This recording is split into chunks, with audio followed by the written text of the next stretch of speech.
You're tuned in to Nerd Overload, your weekly show for video games, movies, TV shows, comics, tech news, and more.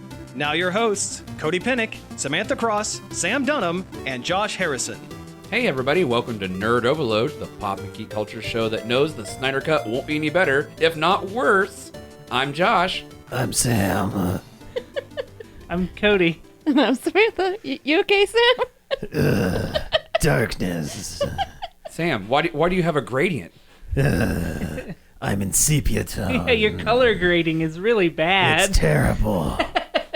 Hey everybody, welcome to the show. Thank you all for tuning in. We have a bunch of news to go over, but first, let's talk about some things we have been checking out. Check it out!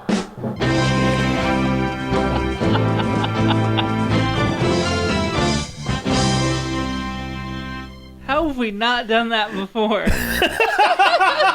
It's only taken us 277 episodes. What's this? Nerd Overload is evolving. That's good. Yeah. Oh man. Yeah. Good job. Thank Sam. you.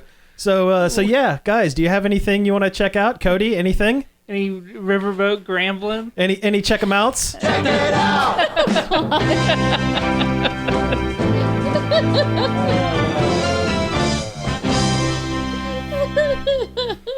This might be why we don't have a soundboard usually.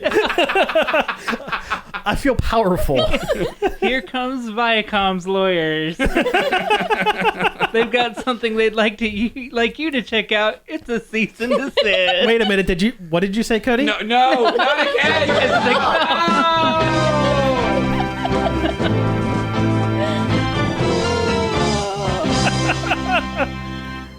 Please take us out of this spiral. All right, the novelty is worn off now. Is there anything else on that soundboard? Or is There's a few things. Oh, no. now the game is trying to trigger what the other things on That's the it. soundboard is. That's it. Oh, yeah. It's like Pee-wee's Playhouse. It with is. the secret word. What's the secret word of the day? We did say we would talk about that Polkaman DLC. Wait, actually, we didn't. That was We didn't. That was on the Lost episode that we recorded and then lost last week. So thanks for sticking around from 2 weeks ago. But yeah, let's talk about the Pokemon DLC, the Isle of Armor, because it came out 2 weeks ago now, and we've all had a chance to play it. Or Josh, have you had? Nope. Okay, well, You can talk about it. I don't care. that's okay. You're not missing much. There's nothing to spoil because there's little to no story content. There's almost no story. It takes less than an hour to complete what little bit of content there is. And then it's just catching all the Pokemon that you didn't get from the game the first time around. I mean, how expensive was that DLC? It's like $35, but it has a second part coming in. Yeah, so it was 15 basically. That's basically $15 to get an extra 200 Pokemon into your game. They sold it like it was. It was going to be super fun and excellent and all sorts of stuff. But there was going to be story content, And I mean, I guess there is kind of a little bit of story, but just like the barest bones slapped together. and the island doesn't have anything on it. It's got 2 towers and a dojo. Hey, guess what? It's just like that fourth island in Sun and Moon. Yeah. Where there's nothing there because they ran out of time, maybe. We got a forest and 2 caves, and we've just scattered a bunch of garbage items everywhere. Yeah.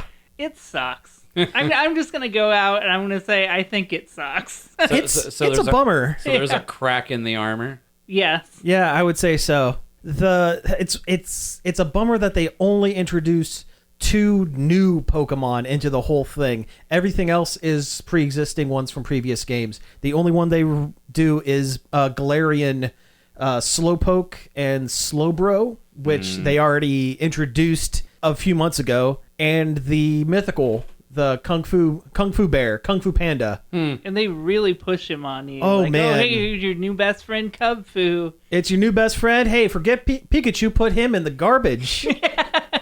It's all about this Kung Fu Bear now. And I was wondering, how are they going to balance this? And they don't. Yeah, since anybody could come into this content at any time. Yeah, their answer was just not to try to balance it at all. It's very clearly post-game content. you pretty much have to beat the main game before you go into this, because everything is balanced to level 60 and the tower is balanced to level 70 to get him to evolve.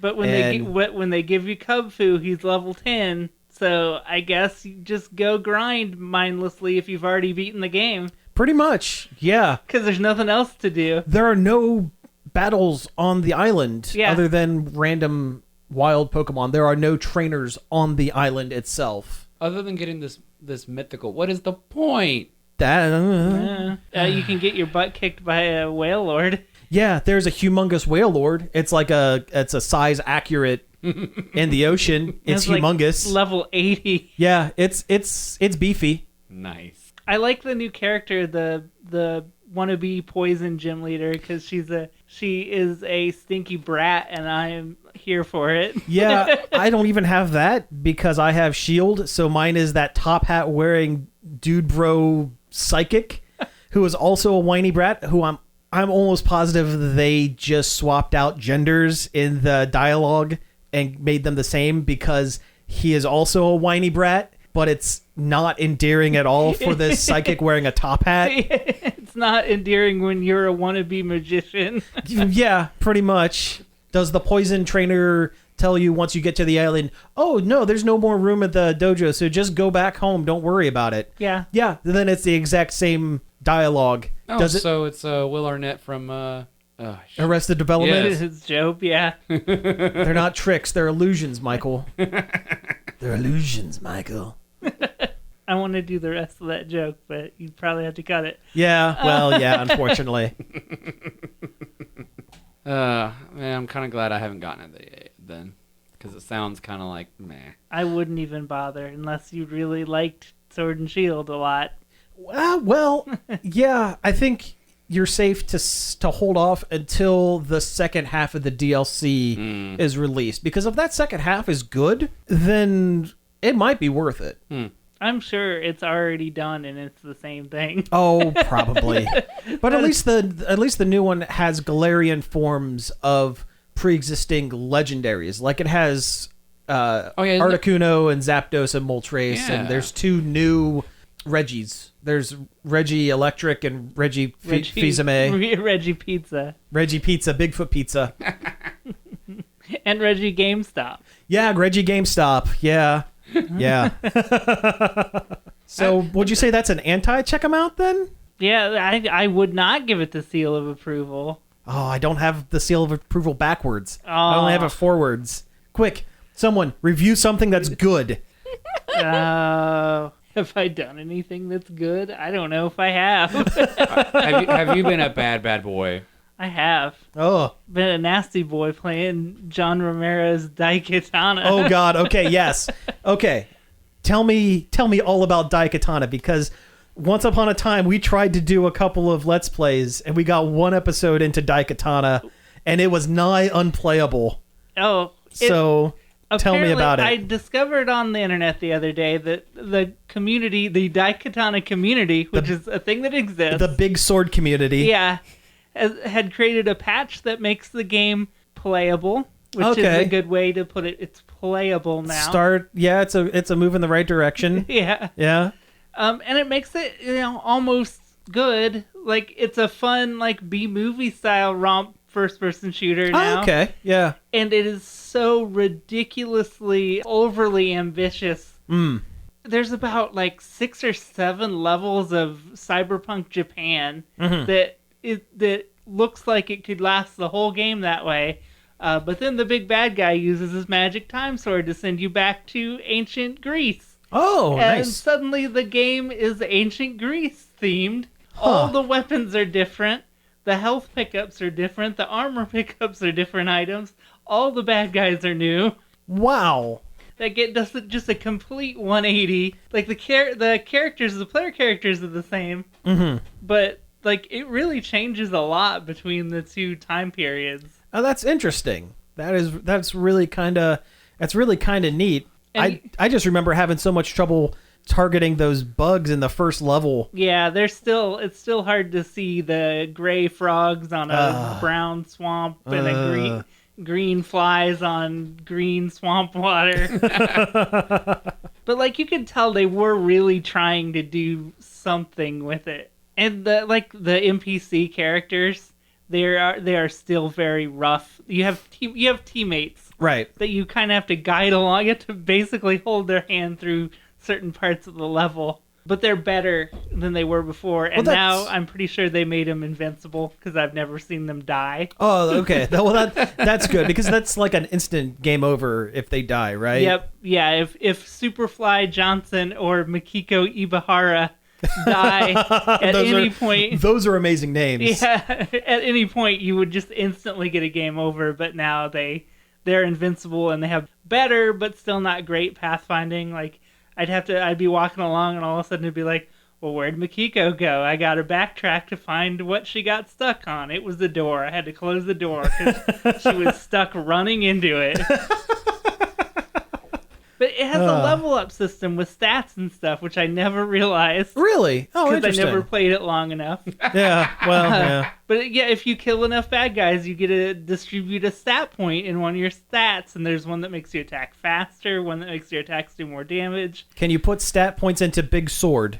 Actually, Big Sword levels up independently of your character. Really? You can Oh, level okay. up the sword 5 times, and it starts glowing and shooting sparks everywhere, and like... Excellent. It's an ambitious game that just kind of didn't make it. Well, it's cool that they're going back or fans are going back and trying to fix what was not quite there, but at least the outside framework. Yeah, and there's of a an lot okay of game like was there. bold, ridiculous choices, like Well, sure, it's- cyborg frogs and cyborg flies. And Yeah, I remember cyborg that. rats with rocket launchers mounted on them. Nice.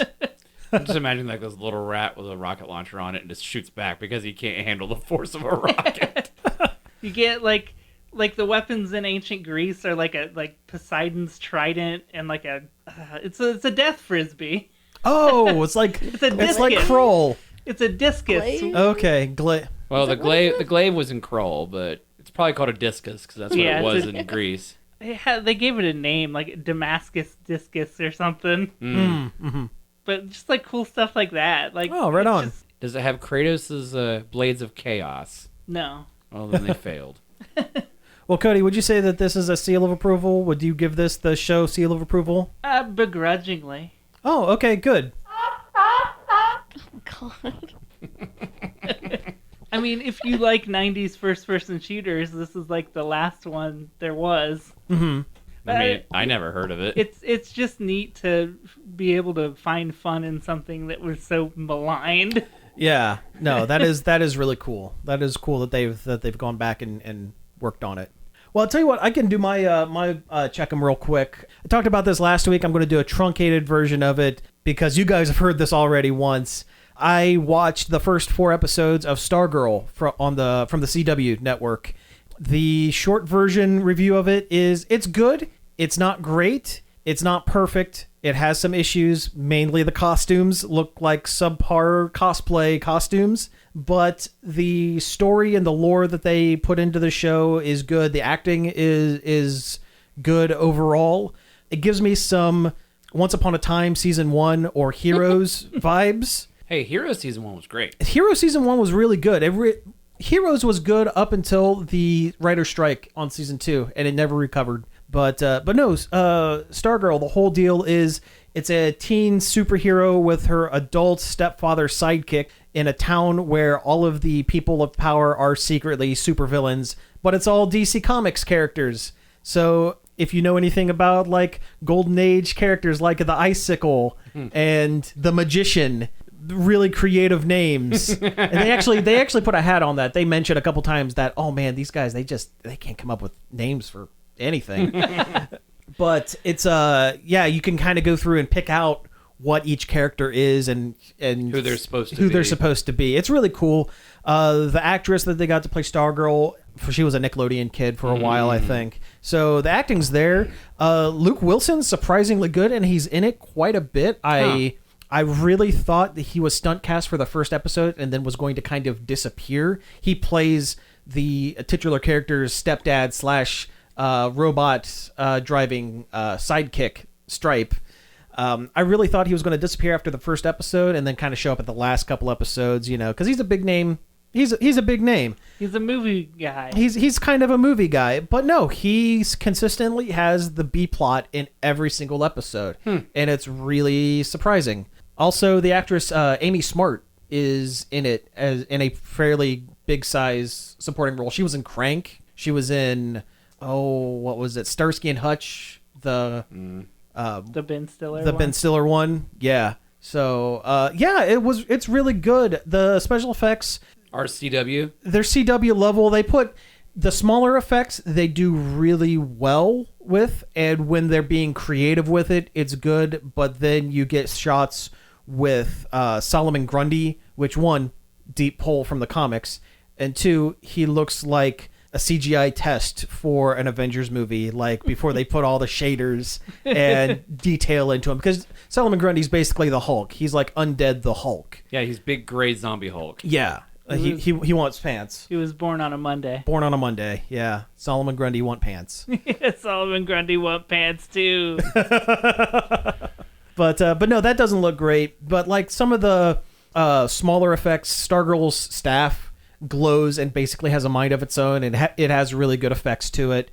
The first villain they go up against is a guy named Brainwave, and his whole deal is he can lift things with his mind and also read minds. So his acting consists of him just standing in one spot and looking menacingly while cars and street lamps and stuff fly around him.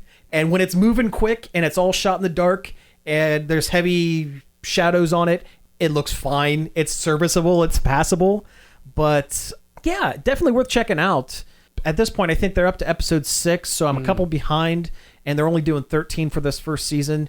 So I'll be interested to see if they go into following storylines after this first season, or if they're just going to end it after one. Who knows? But yeah, I liked it. That's pretty much all I've been checking out. I was surprised when they said they were bringing it out, because it's such a a super well-known character. Well, yeah, it's kind of lesser known, but it's a good way for them to introduce golden age, like 1930s, 40s based characters with a modern twist, because the whole show is about legacy. It's all about Stargirl finding the next generation of these characters that all basically died in the first episode. Yeah. So it's a way to get old characters and kind of refresh them. Plus, the series is based on a comic called Stars and Stripe, which was written by Jeff Johns. Jeff Johns is a big comic book writer, and he's also kind of the liaison between DC Comics and the Warner DC television output. Yeah. Basically, and movies, both. And movies both, but he's more in with the TV than anything. He has more of a hands-on thing with the TV. He actually writes a couple of scripts. And Stargirl was kind of a passion project for him. His, not to get serious, but the character of Stargirl is based personality and looks-wise on his younger sister who passed away in TW Flight 800. So it was kind of a memorial to her when he wrote the comic, and it's always been kind of a passion project for him to have this character show up in one form or another. So I'd say she's not a super unknown character. She's like a B, C tier superhero. kind of, yeah, I would say so. I would say so. She's in a lot of Justice League action episodes and Justice League Unlimited. Yeah. Well, she has a really unique kind of look. It's, to people who have not read the comics and are just kind of looking at a picture first glance, she looks like teenage Captain America with a staff instead of a shield. Yeah. And I can see where there's a draw for that. But yeah, I mean, it's a good show. I dig it. It's definitely I'm glad you dig it, and I'm glad checking it out. I'm glad they're kind of pushing for shows that may not be as successful because it doesn't have like the big name hero or whatever. Right. Well, they kind of tested the waters with that with Black Lightning. Yeah. I feel, which I think it's good that they gave Black Lightning his own show, because he was one of the first. He was the first African American character to headline his own book in DC Comics. Yes. And that's good. So it makes sense that he's the first character to headline his own show. But they kind of took a risk on that one. They did. And I haven't watched a ton of it, but I've heard it is basically standard CW. There's They have something they can do. There's a level of quality with CW, which is weird to say. To admit. Yeah, but there is a mark of quality when it comes to the CW DC shows. They are at least pretty okay at bare minimum. There isn't a bad one in the bunch. In my opinion, of the ones I've seen, I think Arrow is kind of the... Arrow was a proof of concept, and they were really too concerned with not having superpowers and not getting too goofy and not getting too comics accurate. By the time they did The Flash, which I think was the second series. Yeah, because Flash and Supergirl were almost the same. Well, no, because Flash came first. Yeah, that's true. Because he... Guested. The character guested on an episode of... Right, backdoor pilot. Yeah, it was almost like a... Which is one of my favorite things in television, by the way. Yeah, which is like, they kind of threw out there, and it's like, oh yeah, my name's Barry. I'm a forensic, guy, and it's like, wait a minute. Yeah. Hey. Yeah. But The Flash was really the first one where they're like, okay, let's get weird. Superpowers, comics accurate costumes. Let's get weird. Let's talk about multiple universes and time travel in the first season. Let's just blow it open. And now we're at the point where we're getting like full on, like they have Green Lantern's lantern, like the Golden Age Alan Scott old school Green Flame Green Lantern. When they brought in Golden Age Flash with the stupid helmet, I was like, oh, that's perfect. I was like, oh man, I like this show. Oh, I love it. I love it when they lean heavy into the goofy. That's why I like Legends of Tomorrow. I don't talk about it much, but I keep up with that one, and I like it quite a bit. I've watched a couple episodes of that. It's pretty good. It's pretty good, and it's interesting that they're able to kind of pull characters from pretty much wherever. Because, time travel. Yeah, pretty much. Yeah, time travel, universe travel, whatever. Plus, Captain Cold is great. Shouldn't we almost got a Wonder Woman show called Amazon around the time of Arrow, too? I know that Adrian Padalecki... Yeah, it wasn't that one. It wasn't that one because I saw the pilot for that one, and that one it's not sucked good. On ice. Oh, yeah. But there was almost one called Amazon that was by the Arrow people in the same vein, but Wonder Woman. And it's like, that would have been kind of cool. But that would have been kind of cool. At that point, it might have been a little bit too grounded as well if they would have come out with it at the same time as Arrow and not the same time as Flash. True. Same with, we almost got an Aquaman show, Mercy Reef, but this was based around his Smallville. Yeah. I remember seeing bits like... It sounds like a soap opera. Almost like it kind of was. Almost like a pilot trailer. Yeah, they did a mini short of Mercy Reef. And I think Stephen Amell was like a minor character in that series as someone. I don't remember. He wasn't Arrow, but he was someone, I think. Honestly, until Arrow, I didn't even know who Stephen Amell was. Yeah. But I think that's most people. But it's actually funny. I've been going back and watching episodes of New Girl, and I didn't realize Stephen Amell showed up on the first season of New Girl a couple of times. I didn't either. Yeah, he is the jerky celebrity boyfriend-ish of the main girl's best friend. I don't know any of the names on the characters. Cece, yeah. Yeah, he shows up a couple times as in that. As basically, hey, I'm celebrity Stephen Amell. How are you? I mean, Jared Padalecki or whatever his name is. He was in Gilmore Girls for like the first season, pretty heavy or so. He was not the mom, but the daughter's character's boyfriend for a long time. Oh, I never watched Gilmore Girls, so. It's an okay show. Gilmore Ghouls. Gilmore Girls. That's a show I'd watch. Yeah, I'd watch Gilmore Ghouls. Yeah. They were just like a goth mom and her goth daughter. No, monsters. Full-blown monsters, but Gilmore Girls. One's a Frankenstein, one's a vampire, one's a wolf. I could see the guy who owns the diner being the werewolf because he's gruff and stuff. When I was watching OKKO... Is that his name, Gruff and Stuff? His name's Luke. HR Gruff and Stuff? A nightmare-inducing acid puppet. We're going to have to start talking about Frankenstein here. What is the deal with fire? Bad. Yeah, what deal with fire? It bad. Frankensteinfeld is my pitch for a television show where it's Seinfeld, but all the casts are Universal Monster versions of themselves. There's TM. Yeah. There's art. It was a whole like inside joke on our group chat. Oh yeah, it was a whole day. It was great. Well, he was supposed to be doing math. Oh, I see. Yeah, Oh. yeah, I was putting off trig homework, but hey, Hey. You have been a bad boy, Cody. Kramer's the werewolf. He's got fleas, Jerry. All right, hey, let's go ahead and take a break here, and when we come back, we'll get into some news. That was the check it out segment.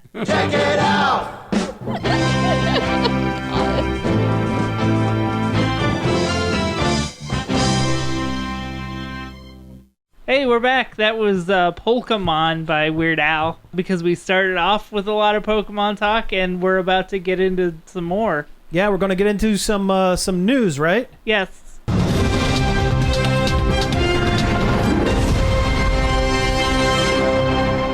It's the news. That was a great news sting. Thank you. Was that from something? I have no clue. Okay. Man, I just found it. I think it's public domain. Okay. I mean, I'm pretty sure I heard that in RoboCop. I don't know. I'd buy that for $1. God, I love that movie. We need that sound clip. We do need that sound clip. Yeah, give me a list of sound clips. Hey, email us, staff@nerdoverload.com. What kind of sound clips do you want on the show? Because the soundboard's not going anywhere. And I could put 99 of these things in here. So A community-driven soundboard. that's right. Anyway, let's talk about some Pokemon stuff. We already talked about the DLC for Sword and Shield, but there was a couple of videos here in the past couple of weeks highlighting did some new games, right? 2 separate live streams announcing a variety of Pokemon Related material. Arguably, one of them could have not been needed. They could have put them all together into one video. Oh yeah. Yeah. But I have a theory about that. We'll get into that in a minute. And the game that deserved the most time wasn't the separate one. But It definitely was not. Anyway, let's talk about them. First up, let's talk about the one that's out right now, Pokemon Cafe Mix. Oh, is it out now? Just came out today. We're recording this on Wednesday. Just came out today. actually, like last night. Oh, it was last night? Yeah. Okay, well, close enough. It's out by the time people are listening to this. But it is a puzzle game, kind of an interesting take on the Puzzle League kind of thing. Yeah, it's a matching game with like a spin. You do a spinning motion while you're matching. Right, and the conceit is you run a cafe or like coffee shop for Pokemons. Or run with Pokemon. Or with, for, and by Pokemons.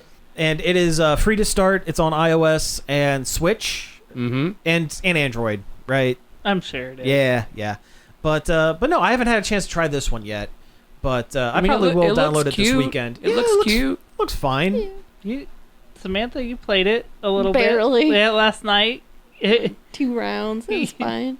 You can tell us that it does indeed run on the Switch. It does. Oh, good. I was like Good. half asleep, so. It's like touchscreen, isn't it? On Oh, the yeah. Switch? So no TV mode. Okay. You can get your grubby little fingers all over your Switch. Yeah. Oh, I hate using the touchscreen on the No. Switch. I don't want to mess with it. No, it's not. It feels weird. It does. Like, It feels I have weird a and bad. protector on it, but I still, I'd be like, ugh. Yeah, nah. Nope. All right, next up, this is probably the biggest news of the 3 things we have here. Well, I guess there's 4. We didn't put it on the board, but there's a Pokemon toothbrushing thing for small children. I forgot about Pokemon Smile. Pokemon Smile. It's I you do have experience. I do have experience. I did try this one last week, and it does what it says it does. It is definitely an app for very small children to teach them good toothbrushing habits. The art style is pretty cute. It's pretty non-standard. It's really simplified. So you basically get use the front-facing camera on your phone, and it puts a Pokemon on your head. And the better you brush your teeth, the easier it is for you to catch new Pokemon. It's only the original 151, which is fine. Whatever. There are no ads. There's no DLC. There's nothing to buy. It is solely there for children's, and that's cool. That's kind of a neat thing. I'm not going to keep using it. I used it for one day and took some embarrassing photos of myself with toothpaste dripping out of my mouth with a Squirtle on my head. That should be the cover photo for the episode this week. It should. It might. We'll see. We'll see what happens. But no, it's good for the kids. It's a good app. I would if I had children, I would use it for They get children. to learn how to brush their teeth, and they get to be indoctrinated into the world of Pokemon. Exactly. What's better than that? Yeah. It just makes me think of that South Park episode. The Chimpokemon? Yeah. Yep. That's a classic. It is a good one. All right, who wants to tell me about the new Pokemon Snap? Yeah, that was the coolest thing was the big think one. that they announced is a new Pokemon Snap game is coming to the Switch. Pokemon Snap, if you remember or weren't born when it came out, Don't say those things. Please don't say those things. is a photography game about Pokemon where you rode around in a little wagon and took pictures of Pokemon as they went by. It's almost like a theme park dark ride where you're taking pictures. Yeah. Yeah, but instead of capturing, you're taking pictures, and then you get them scored by Professor Oak, and he tells you whether they're good, bad, or wonderful. It was such a good game on the 64. I went back and played it the other day Yeah. because it'd been so long. It's a weird game. Yeah. It's structured weird. Like you unlock new levels by interacting with the environments in the previous levels in a specific certain ways. way. Yeah. Yeah, and you get new tools just by getting enough points or taking enough pictures of different Pokemon. You could throw apples and bonk Pokemon on the head. Yeah, it's a lot of just throwing garbage at Pokemon. It's real weird. Yeah. It's a jerk safari. Yeah, basically. Yeah. But no, this new one for the Switch looks really cool. I'm excited to see them put a bunch of new Pokemon into it. Yeah. I didn't know that the little vehicle, I forgot that it was called the 01. Yeah. So in the new one, will it be the 02? Because there's the Darling and the Franks joke in there somewhere. But no, that's yeah. I'm excited for it. I didn't have it when it was on the 64, but I would pick this up. Yeah. Why not? Next thing you know, they'll bring back Pokemon Coliseum for some reason. There were rumors about the second direct thing, whatever, a video today. Someone was suggesting it might have been Coliseum, but no, it was much worse. Though I feel like in the current landscape of Pokemon games with online and everything, you don't need Coliseum. Yeah, it doesn't make sense anymore. That's true. Yeah, The whole conceit of Pokemon Stadium and Coliseum was bringing your 2D Pokemon into a 3D game. And fighting your friends. Yeah, that's true. But now you can do that all in one place. So Makes sense. So this fourth game, third or fourth or whatever, I've lost count. This last game that we're going to talk about was announced today. It had its own separate video, its own 10-minute video that I got about 30 seconds into and said, no, this is 100% not for me. yeah. So it is called Pokemon Unite, and it is a League of Legends style MOBA ripoff clone. It literally looks like League of Legends, just with Pokemon on Okay, it. explain what a MOBA is in like a minute or less. Good luck. Massive. I don't even know. It's garbage. It's garbage is what it is. I know a MOBA when I see it, but I couldn't tell you what that means. Yeah. It's a massive online battle arena where different players control one character and work as a team to complete the objective, be it destroying towers or whatever, and pushing the other team back to their base. You know what? That makes a lot of sense. And there's a lot of stuff, red and blue stuff moving around on you the got screen. the upper lane and the lower lane. Yeah. And The jungle. Yelling. jungling and Lots of yelling. yeah. Top is getting fed. I don't know what that means, but I know I got screamed at once the one time I tried it. I don't know what that means. Feeding means you keep dying to the enemy, and they're scoring off of your team because of you. Oh. So you're feeding the Were other you team. were you the top? I was not the top. Oh, Well, top is the lane that, there's. see, I know there's tops and then there's bottoms. Yeah. Yes, there are. And now you could say that Pokemon have tops and bottoms. Get ready for a kid to yell at you for feeding the lane, and this time you're War Turtle when you do it. Yeah. So MOBAs they're just the worst type of game communities. I think they if you've ever wanted to get screamed at by a 14-year-old, MOBAs are the way to go. I didn't even think people still really even played them. Oh God, yeah. Do they? It's still a big thing. League of Legends is a huge Dota. I guess. Dota, yeah. I'm not even sure how much they play Dota 2 anymore. Yeah. I know League is the most popular one.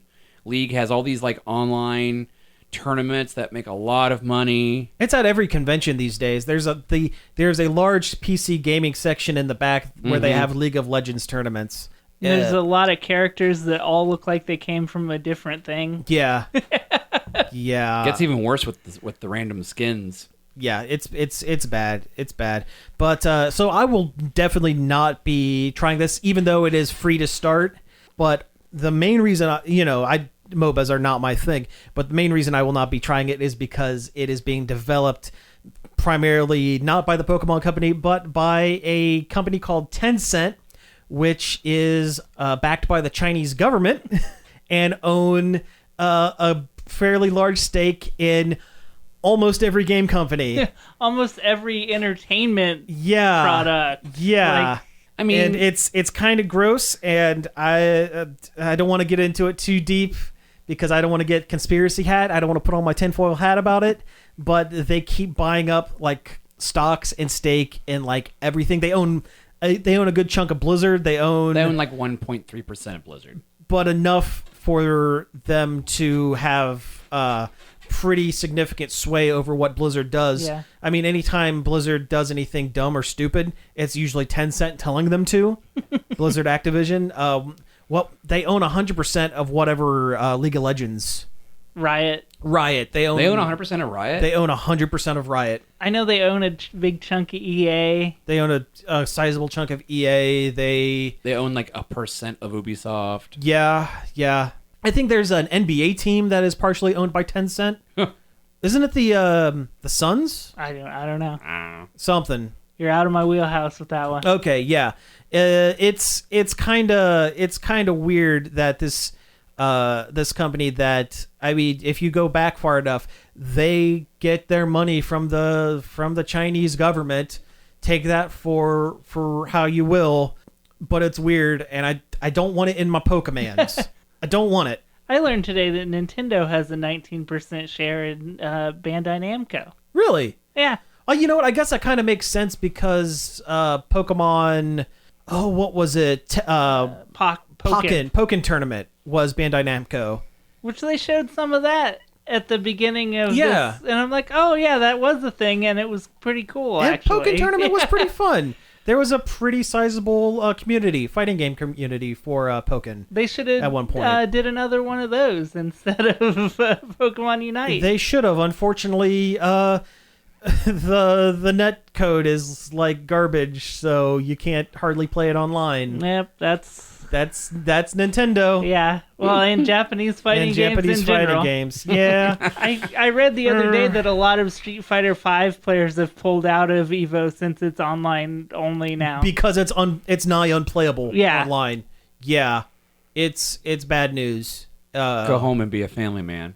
That's what they're going to... Well, they're going to go home and be a Skullgirls fan. Play the horse one. Play... Fighting Herds. It's going to be at Evo. It's going to be one of the main ones. It's a sweet game. Yeah. They did a bunch of updates to rebalance the single player, and I haven't tried it yet. Yeah, they're getting ready for Evo because they're in Evo. Skullgirls is Evo. Mortal Kombat 11 has a surprisingly good netcode for what it is. Well, because it's designed for our crappy infrastructure. That's really what it comes down to. Yeah. Is the game designed for America's bad internet infrastructure, or is it designed for a tiny, tiny island where every internet is good? Pokemon! Yeah.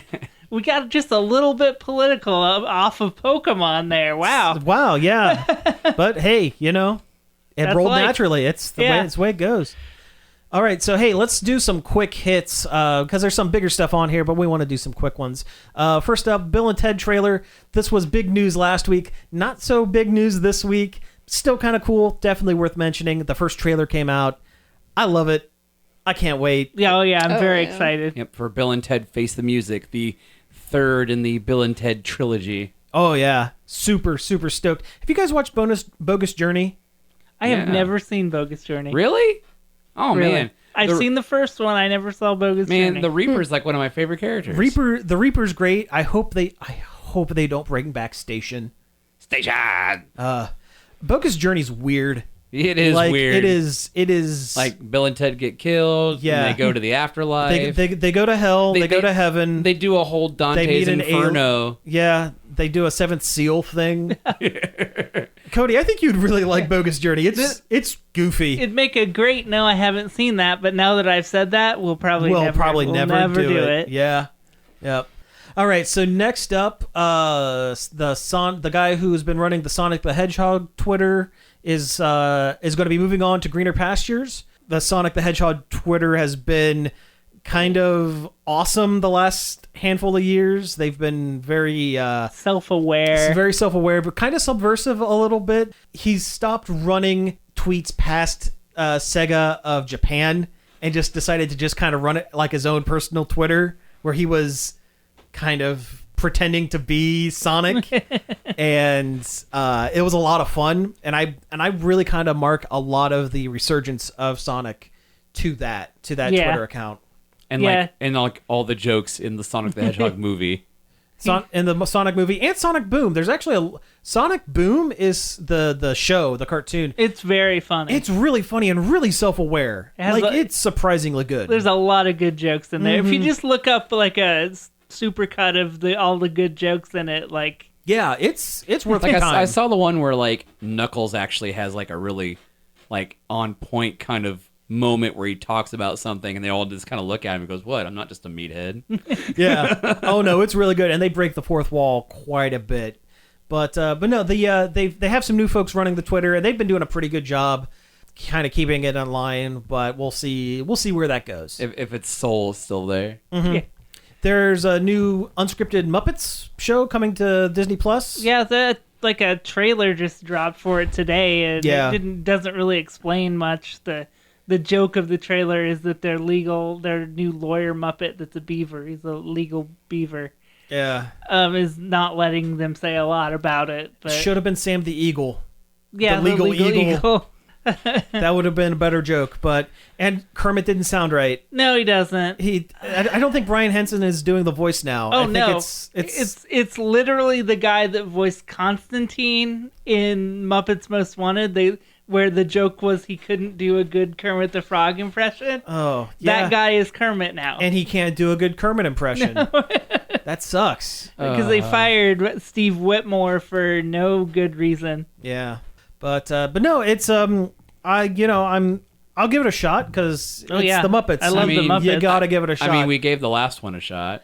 I liked the Muppets. ABC Muppets was excellent. That was super good. I liked that one quite a bit. It started off rough but good, and it only got better as it went. Yeah, they just didn't give it a chance. Yep. But no, that one's definitely worth it. I'll give this one a chance, but it's like short form. It's like shorts and stuff. It's not like a long form show. I don't understand why it's unscripted. That seems. It's because they don't know what to do with the Muppets. Yeah. It's because they know that that's a beloved franchise. It's a beloved franchise, but they don't know what to do with it because Jim Henson, he was ahead of his time, and he had a brain for this stuff that no one has been able to match since his passing. They've had some high points. Muppet Christmas Carol was good. There's been a couple things, but Muppets Most Wanted is one of my favorite movies. It's good. It's one of my favorite recent movies. Yeah, but I don't know. They just don't seem to know what to do with the Muppets, and that's a shame. It has a killer soundtrack too. There's a lot of really great songs. There in are that some movie. good ones. I feel like Muppets now is kind of like Looney Tunes now. Like they were huge and culturally relevant to our time. When we were younger. Yeah, and everybody knew them. You could instantly go, everyone knows what that is. But now it's so few and far between, it's almost like people don't care anymore. Yeah. Although the Looney Tunes did just get a new series on HBO Max. And they're also going to be in Space Jam 2. Yeah, but Space Jam 2, I feel like it's just a money grab for nostalgia's Oh, sake. absolutely. Space Jam 1 was just a money grab. For nostalgia's sake. Yeah. Yeah. Hey, remember Michael Jordan? Hey, remember Bugs Bunny? Yeah. Hey, you remember Buy some that Nikes. that McDonald's commercial where they played basketball against each other? That's right. That's what inspired That's the what it movie was a was. McDonald's commercial. Yep, that was it. I hope the writers of Space Jam 2 go very meta with it and like lean into, oh yeah, we know this is just a cash grab. We know that this premise doesn't make sense. The original movie was bad. Yeah, It was that's a it. bad movie. It's a bad movie for Like- chumps, and like- we're gonna make fun of it. Like, I watched it recently. Like, real recently. And I was like, oh, man, I forgot how terrible this it's is. very Ooh, bad. it's rough. But it's so bad, it's good. It's like entertainingly bad. It's enjoyably bad. Absolutely, yeah. Yeah, it's definitely entertainment junk food, that's Yeah. for sure. Yeah. All right, a couple more quick hits. We gotta hit Min Min. We gotta hit Min Min. Let's talk about Min Min on in No, Smash. Min Min will hit you. Well, that's True. with her big long arms. Yeah, Ah, Min Min, the ramen shop girl from ARMS, is the newest character in Super Smash Brothers. A good pick. I called it. You did I just call wanna it. Say that I called it. you did call it. She is visually the most interesting character. Yeah, Well, there's Twin Tail. more but- unique. There's Twin Tail. She's the most visually Twin unique. Tail is the most visually interesting. Yep, she's got a big butt. Min Min, though, is the most visually She unique is. Yeah. and palatable, still palatable looking. palatable because she's got ramen arms. Yeah, and she doesn't, and she's not Helix. If that weird pervert. I hate Who Helix. can't jump, so you couldn't put him Yeah. in Smash Brothers anyway. He couldn't jump. Springman and Ribbon Girl are too generic. Yeah, I think Min Min was a good mix of interesting. Ninjara is cool, but he is also just a ninja. He's just a ninja. Yeah. I mean, we already have Greninja. Yeah. Yeah. So it's a good pick. I'm glad they finally got someone from ARMS in there. I will try the character out. It is, judging by the mini direct that they had, it is not typically the type of character that I would gravitate toward because she plays very much like Dulcine from Street Fighter. That is not a character that I typically go for, but I'll give her a shot and we'll see what happens. She looks like a character that I'd wish I was good with, but I won't be, like Little Yes. Mac. Yep. Yes. Yeah. I am Yeah. absolutely terrible. I with know, Little and Mac. I want to like Little Mac so much because I love Punch Out and I love that he's a Smash Brothers character. But oh no, I can't. I just get knocked everywhere because Yeah. he has no air game. He has no air game. Min Min also looks like she has no air game. She has no air, like the air recovery doesn't give her an extra jump in the air. It's her up B is strictly just to grapple onto ledges. That sucks. Yeah. That's almost as bad as Incineroar, where his up B jump attack actively makes him like rocket to the ground. Yep. It's bad. Yep. Okay, Michael Keaton might show up in some DC EU movies Sure. as older Bruce Wayne or something along those lines. I mean, he's one of the greatest live action Batman, so. That's cool. Also, Kent State alum. Yeah, that's true. What? Yep. Kent State alum. He went to Kent State. Oh, okay. Along with Drew Carey. Yeah, yeah. No, it wasn't Jeffrey Mark Dahmer. Mothersbaugh. Yeah, Mark Mothersbaugh did. Right, yeah. So basically all the cool people. All the cool people, you know. You No, got I your Keaton, learned- you got your Drew Carey, you I got a learned party recently going. that some like serial killer or nasty man went to Kent State, and I was like, "Oh, they don't talk about that one." but I forget who it was. But yeah, Michael Keaton he might be coming back as Batman. That's cool news. I don't have much else to go with Yeah, it. It's just cool. He's a good actor. Why not? If we ever get movies again, that's great. That's exactly. Remember movies? Remember movies? This yeah. is the point of the show where we always say "remember movies." Yep. Crash 4. They're making a new Crash Bandicoot game. Yeah. Crash 4. It's About Time is the name of the Is the game. name of the game, and it is yep. also about time they made a Crash Bandicoot that was new and also good. How much you want to bet that Crash is now going to show up in Smash? Crash for Smash. Well, this game isn't coming out on the Switch, so I don't know. Persona 5 didn't show up That's on true. the Switch. And it continues not to for some reason. Yeah. I mean, that'd be awesome. I'd be all for Crash in Smash. Mm-hmm. But this new Crash game acts like all the games after 3 didn't happen. Like they literally call out the bad games in the trailer. Like there's some new masked character, and they're talking about Neocortex, and she's like, "How many times have you guys fought this guy?" And Coco goes, 3. And then the new mask is like, "Could have sworn it was more times than that, but oh well." That's awesome. So they literally throw all those stinky ones under the bus right there. Excellent. That's good. That's good. And it does just look more like regular Crash Bandicoot, linear levels, platforming stuff. Cool.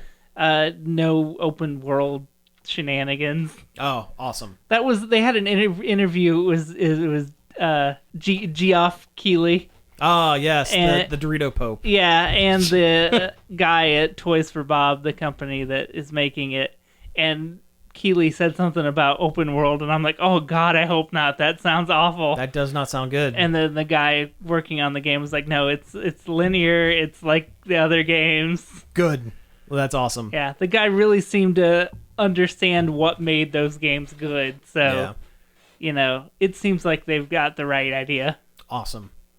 All right, and last thing I want to bring up here, this is kind of a local-ish news. So there's a petition online that wants to rename Columbus, Our capital city, to Flavortown, In honor birthplace of Guy Fieri. I say do it. I'm in, yeah. I mean, he's the butt of a lot of jokes, but he's actually a really He good seems- dude. He seems like a really cool dude. He helps like restaurant workers all the time, and when there's ever a disaster, he feeds a bunch of people. Yeah, he's really big into LGBT stuff. Sister's gay, I believe, and he's donated like a lot of money to that. He's like a legit good dude. with a terrible fashion sense. Well, yeah. I think at this point, it's like he doesn't even like it anymore. It's just part of his persona. now. It's his expected, brand. yeah. It's expected. If he showed up not looking like Guy Fieri, then Not looking like the lead singer of Smash Mouth. yeah. Have you seen that picture where someone edited a photo of him to make him look normal? Oh yeah. Yeah, I've seen that. Weird. It's weird. Well, his frosted tips and I mean, he's cooler than Christopher Columbus. Well, yeah. But That's not saying much. that's not yeah. But no, I'd like one day in the future I would like to say, "Hey, let's all run down to Flavortown and hang out for the day." Man, I wonder how many all those restaurants and stuff. Let's go to the art museum in Flavortown. I feel like this is like the city equivalent of Bodie McBoatface. Yeah, it kind of is. The 16-bit in Flavortown. Yeah, let's go to 16-bit in Flavortown. Let's go to the Greater Flavortown Convention Center. Let's go to Flavortown and get some Jenny's ice cream. Yeah. Oh, Jenny's is always a trip to Flavortown. Oh, absolutely. Oh, man, Good that sounds stuff. really good. It does. I wish there was one local. Yeah. Oh, The closest you can get, I think, is Worthington. yeah. I really wish there was somewhere good to get ice cream on the Meyer end of town. The end of town where I live. There's nowhere to get good ice cream. Go to the Jersey. It's That's not on that. the other side No, of it's town. not.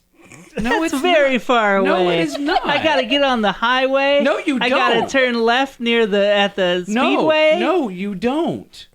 All you got to do is head straight down 95 and turn right at Forest Lawn Boulevard, and you're there. Oh, that's like 3 to 5 lights. Ah. uh-oh. We better wrap this up quick. My computer's about ready to restart. So yeah, you've been listening to Nerd Overload. Thank you very much for tuning in. You can find us each and every day over at nerdoverload.com. You can find us on social media on Facebook, Twitter, Twitch, and Instagram at Nerd Overload Now. You can email us at staff@nerdoverload.com. You can give us a call on the Nerd Overload hotline and leave us a message that we could play on the show or just talk about on the show. The number's 586-372-8020. give us those soundboard sound suggestions. Soundboard sound suggestions and places where we can get good ice cream.